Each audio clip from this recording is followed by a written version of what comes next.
Hello guys, तो our today's topic is biomolecules.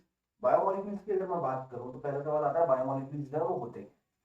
Biomolecules अगर देखा जाए तो biomolecules are those chemical compounds जो कि लिविंग ऑर्गेनिज्म में हमें देखने को मिल जाते हैं। हर वो केमिकल कंपाउंड जो लिविंग ऑर्गेनिज्म में है वो बायोमोलिक्यूल है, मतलब लिविंग ऑर्गेनिज्म में प्रेजेंट होने वाला मॉलिक्यूल। अब यहाँ पर कुछ ऑर्गेनिक मॉलिक्यूल्स भी हो सकते हैं, कुछ इनऑर्गेनिक मॉलिक्यूल्स भी हो सकते हैं। तो let's start with the analysis of chemical compounds. अगर मुझे एनालिसिस करना हो तो मैं क्या कर सकता हूँ, हम यहाँ पर एक काम करते हैं, पहले ऑर्गेनिक चीजों को, ऑर्गेनिक कंपाउंड्स को एनालाइज करते हैं। ऑर्गेनिक कंपाउंड्स को एनालाइज करने के लिए what we need to do is, हमें कोई सा लिविंग टिश्यू लेना है। वो living tissue could be any vegetable या it could be piece of liver या एनीथिंग, कोई भी लिविंग ऑर्गेनिज्म का कोई पार्ट होना चाहिए। उसको हम लेंगे and we'll put it into trichloroacetic acid. हम उसको ट्राइक्लोरोएसिटिक एसिड में डाल देंगे। एसिटिक एसिड में डालने के बाद we'll obtain a thick slurry, हम लोगों को एक थिक स्लरी ऑब्टेन होगी। Now what we need to do is, हमें उस थिक स्लरी को चीज क्लॉथ से या कॉटन क्लॉथ में से क्या करना है, पास करना है। We need to filter it. जैसे ही हम इसे फिल्टर करेंगे तो हमारे पास में यहाँ पर दो कंपोनेंट्स आएंगे, one will be retentate and one will be filtrate. Filtrate वो जो क्लॉथ में से पास हो गया, रेटिनेट वो जो क्लॉथ के ऊपर रह गया। तो जो फिल्ट्रेट है जो यहाँ पर क्लॉथ में से पास हो चुका है, that is known as acid soluble pool. वहीं अगर मैं बात करूं रेटिनेट की तो वो होता है एसिड इनसोल्यूबल फ्रैक्शन या एसिड इनसोल्यूबल पूल। रेटिनेट में अगर हम बात करें तो यहाँ पर हमें बायो मैक्रो मॉलिक्यूल्स देखने को मिल जाते हैं, मतलब बड़े बड़े मॉलिक्यूल्स देखने को मिल जाते हैं। और वहीं अगर मैं बात करूं फिल्ट्रेट की तो वहां पर हमें बायो माइक्रो मॉलिक्यूल्स जो है वो देखने को मिल जाएंगे। ठीक है, अब यहाँ बायोमाइक्रो मॉलिक्यूल्स की बात करूं तो बायोमाइक्रो मॉलिक्यूल्स हर वो बायोमॉलिक्यूल जिसका वेट 1000 डाल्टन से कम है वो क्या हो जाता है, यहाँ पर फिल्ट्रेट हो जाता है, या मैं कहूँ वो बायोमाइक्रो मॉलिक्यूल में आ जाता है। और हर वो कंपाउंड जिसका या हर वो मॉलिक्यूल बेसिकली जिसका वेट 1000 डाल्टन से ज्यादा है वो बाय डिफॉल्ट हमारा रेटिनेट में आ जाता है, मतलब कि वो हमारा यहाँ पर बायो मैक्रो मॉलिक्यूल हो जाता है। दिस वाज अब यहाँ पर क्या करना है, यहाँ पर जो हमने फिल्ट्रेट और रेटिनेट निकाला था उनको हम लोग एनालाइज कर लेंगे through chemical methods in the laboratory and will be done. Now हमें अब बात करनी है इनऑर्गेनिक कंपाउंड्स को हम कैसे एनालाइज कर सकते हैं। इनऑर्गेनिक कंपाउंड्स की बात करूं तो उसमें कार्बन नहीं होगा, हाइड्रोजन नहीं होगा। तो हम क्या करते हैं, हम पहले कोई सा टिश्यू लेते हैं, उसका वेट वेट करते हैं। वेट वेट मतलब जो हमने टिश्यू लिया उसके ओरिजिनल फॉर्म में हमने उसका वेट देख लिया, वेट हमने नोट डाउन कर लिया। फिर हम उसको ड्राई करते हैं और ड्राई करने के बाद जो वेट निकलता है दैट इज ड्राई वेट, हम उसको भी क्या कर लेते हैं, नोट डाउन कर लेते हैं, लिख लेते हैं। फिर इसके बाद में क्या होता है, हम यहाँ पर क्या करते हैं, इस पर्टिकुलर ड्राई टिश्यू को, ड्राई पार्ट को हम लोग क्या करते हैं, जला देते हैं, वी बर्न इट। जैसे ही हम इसको जला देते हैं तो जितना भी कार्बन होता है वो कार्बन डाइऑक्साइड के फॉर्म में निकल जाता है। जितना भी हाइड्रोजन होता है वो क्या होता है, वाटर के फॉर्म में इवेपोरेट हो जाता है। तो हमारे यहाँ पर क्या होता है, इसके चलते हमारे ऑर्गेनिक कंपाउंड्स तो इसमें से हट गए। नाउ हमारे पास बचती है सिर्फ और सिर्फ एश, राख। उस राख में सिर्फ और सिर्फ हमें इनऑर्गेनिक मॉलिक्यूल्स, इनऑर्गेनिक कंपाउंड्स देखने को मिलेंगे। जैसे मैं वहां पे कुछ एलिमेंट्स की बात करता हूं तो कैल्शियम हो गया, मैग्नीशियम हो गया, सोडियम हो गया, पोटेशियम हो गया। These elements could be found. Whereas if I talk about inorganic compounds, तो हमें वहां पे कुछ सल्फेट सॉल्ट्स मिल सकते हैं, कुछ फॉस्फेट सॉल्ट्स मिल सकते हैं। We can obtain sodium chloride, ठीक है, कैल्शियम कार्बोनेट, ये सारी चीजें हमें उसमें से जब हम एनालाइज करेंगे तो हमें देखने को मिल जाएगी।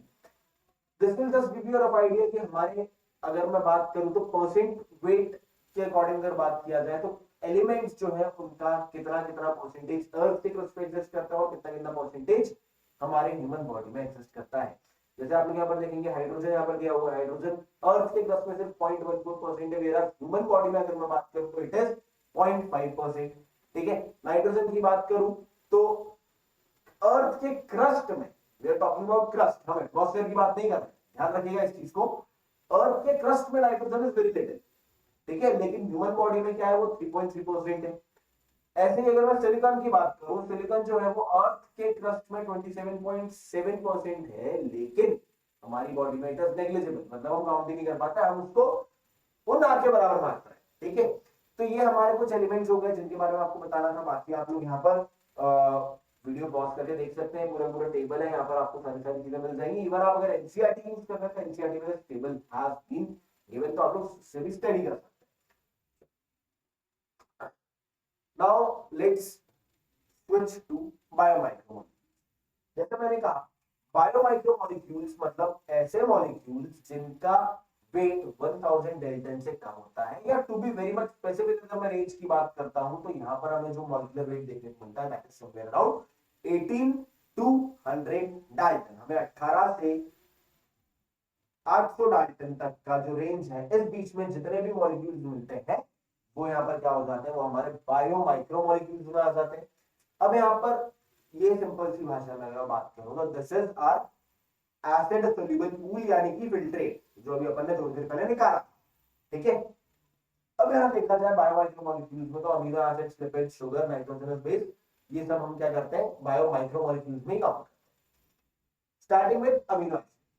अमीनो एसिड की अगर मैं बात करूं तो ये ऐसे कंपाउंड हैं जिनमें यू विल सी दिस, मुझे कहना चाहिए NH2 ग्रुप, ठीक है। अमाइन ग्रुप हमें देखने को मिलेगा। अमाइन ग्रुप के अलावा हम लोग को एक कार्बोक्सिलिक ग्रुप देखने को मिलेगा, और एक और कार्बोक्सिलिक ग्रुप के अलावा हमें यहाँ पर क्या मिलेगा, एक वेरिएबल ग्रुप मिलेगा व्हिच इज डिनोटेड बाय।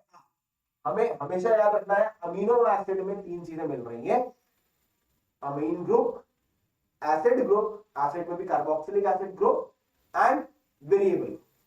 और इसके अलावा यहाँ पर हमें एक हाइड्रोजन तो क्या है वैलेंसी फिल करने के लिए मिलेगा ही मिलेगा, जो कि आपको यहाँ पर ऊपर देखने को मिल सकता है, ठीक है।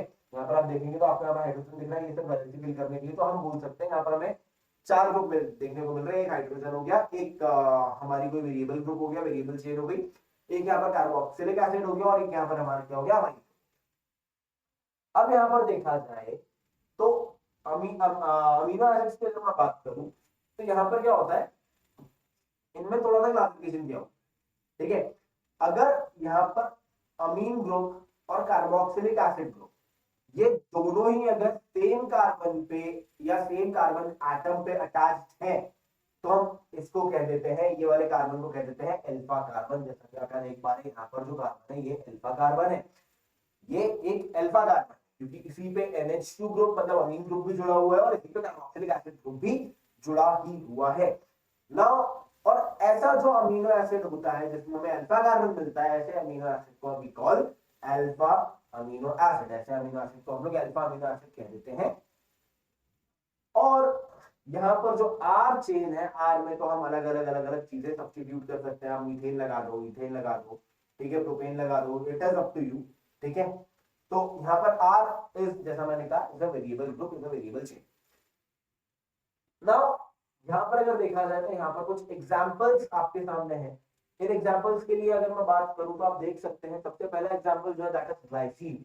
अगर आर की जगह पे आप एच लगा देते हो तो हमारे यहाँ पर ग्लाइसिन का फॉर्मेशन हो जाता है, ठीक है।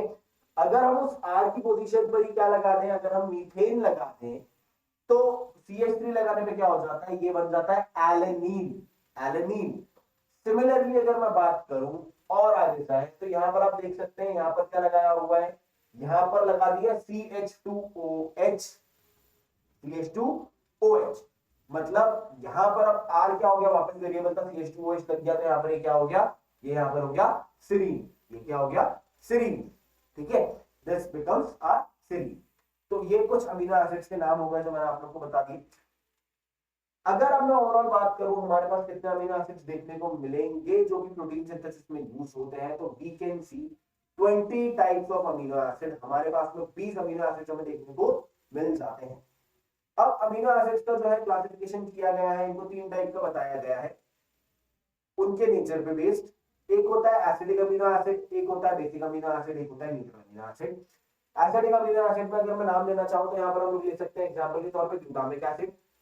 बेसिक अमीनो एसिड में नाम लेना चाहूं तो we can take it as lysine, और न्यूट्रल अमीनो एसिड की बात करूं तो हम यहां पर वैलिन देख सकते हैं।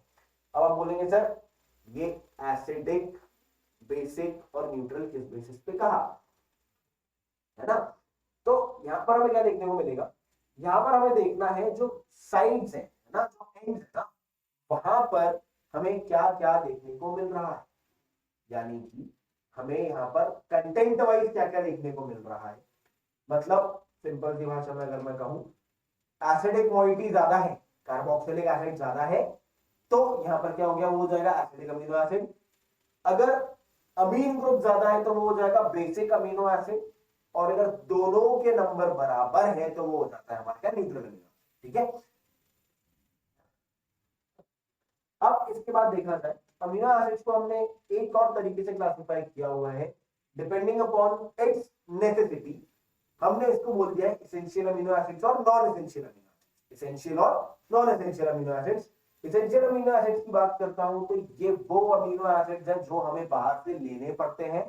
लेने क्यों पड़ते हैं, क्योंकि हमारी बॉडी में ये बनते नहीं है, हमारी बॉडी में ये बनते नहीं है, इसलिए हमें इनको बाहर से कंज्यूम करना पड़ता है। And these are known as essential amino acids, जहां पे आप एग्जांपल के तौर पे ले सकते हैं लाइसिन, ल्यूसीन, आइसोल्यूसीन, ट्रिप्टोफेन, ये सारे आपको यहाँ पर एग्जांपल देखने को मिल जाएंगे। अब मैं बात करूं नॉन एसेंशियल अमीनो एसिड्स की, तो ये ऐसे अमीनो एसिड्स हैं जो हमारी बॉडी में सिंथेसाइज होते हैं, और सिंथेसाइज होते हैं तो ठीक है, मतलब हमें इनको बाहर से लेने की जरूरत नहीं पड़ती, हमारी बॉडी में ही बन रहे तो हमें बाहर से लेने की जरूरत नहीं है। मतलब ये हमारे लिए क्या हो जाता है, नॉन एसेंशियल हो जाते हैं क्योंकि बॉडी इसको खुद बनाए। यहाँ पे अगर मैं एग्जाम्पल के तौर पर बात करूं तो यहाँ पर एग्जाम्पल्स आपके सामने आ जाते हैं, बेटा ग्लाइसिन हो गया, एलानिन हो गया, सेरीन हो गया, आर्जिनाइन हो गया, ये सारे के सारे एग्जाम्पल्स आपको यहाँ पर नॉन एसेंशियल अमीनो एसिड्स में देखने को मिल जाते हैं। नाउ अमीनो एसिड्स में अगर हम बात करें तो एक बहुत इंपॉर्टेंट चीज है, अमीनो एसिड्स जो है इनको आप, इनका जो नेचर होता है दैट इज आयनिज्म। ठीक है, इनको आप आयनाइज कर सकते हो, आयनाइज फॉर्म में भी आपको देखने को मिल जाते हैं। तो जैसे जैसे जैसे जैसे पीएच चेंज होता जाता है वैसे वैसे इनका स्ट्रक्चर में भी हमें क्या है, थोड़ा सा चेंज देखने को मिलता है। जैसे जैसे पीएच चेंज होगा वैसे वैसे यहाँ पर हमें स्ट्रक्चर में चेंज देखने को मिलेगा। स्ट्रक्चर से मतलब यहाँ पर ये है कि यहाँ पर हमें आयनाइजेशन देखने को मिलेगा।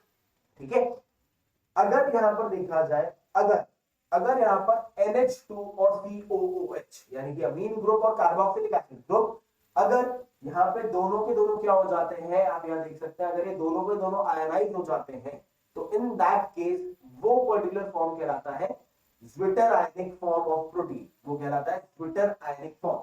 अब देखें यहां पर जरा, ये पहला फॉर्म जो दिया हुआ है, इस पहले फॉर्म में अगर आप ध्यान देंगे तो ये है अमीन ग्रुप। अमीन ग्रुप पे एक पॉजिटिव चार्ज आ चुका है, मतलब यहाँ पर एक हाइड्रोजन आयन आकर के जुड़ चुका है, तो आपको यहाँ पे NH3 देखने को मिल रहा है, NH3 पॉजिटिव। ठीक है, जैसे ही उसके साथ में क्या हुआ, यहाँ पर NH3 में आयनाइजेशन होने के बाद जैसे ही यहाँ पर कार्बोक्सिलिक एसिड भी आयनाइज हो गया तो यहाँ पर हो गया COO नेगेटिव, मतलब एक तरफ पॉजिटिव चार्ज एक तरफ नेगेटिव चार्ज। और इसके बाद अब हम थोड़ा सा ये चेंज कर देंगे तो यहाँ पर क्या हो जाएगा, हमें देखने को मिलेगा, यहाँ पर क्या हो गया, अमीन जो है वो अपने ओरिजिनल स्टेट में आ गया, वो अब आयनाइज नहीं है, वो NH2 फॉर्म में आ चुका है। लेकिन अगर मैं कार्बोक्सिलिक एसिड की बात करता हूं तो ये अभी भी आयनाइज्ड है। So these are the different forms and this is how, मुझे कहना चाहिए पीएच के अकॉर्डिंग इसमें क्या होता है, आयनाइजेशन चेंज होता है। बट इंपॉर्टेंट चीज जो आपको याद रखनी है, ज्विटर आयनिक फॉर्म या ज्विटर आयन की अगर मैं बात करूं तो ये क्या है, जब अमीन और कार्बोक्सिलिक ग्रुप दोनों के दोनों आयनाइज हो जाए तो हमारे लिए क्या हो जाता है, ये हमारा ज्विटर आयनिक फॉर्म हो जाता है, हम इसको ज्विटर आयन कह देते हैं। अगर दोनों के दोनों आयनाइज नहीं है, कोई भी एक आयनाइज है, तो उसको हमें ज्विटर आयन फॉर्म या ज्विटर आयनिक फॉर्म नहीं कहना है। इस चीज को आप दिमाग में बिठा ले, अच्छे से याद कर ले, भूलना नहीं है इस चीज को। ठीक है, चल, थैंक यू।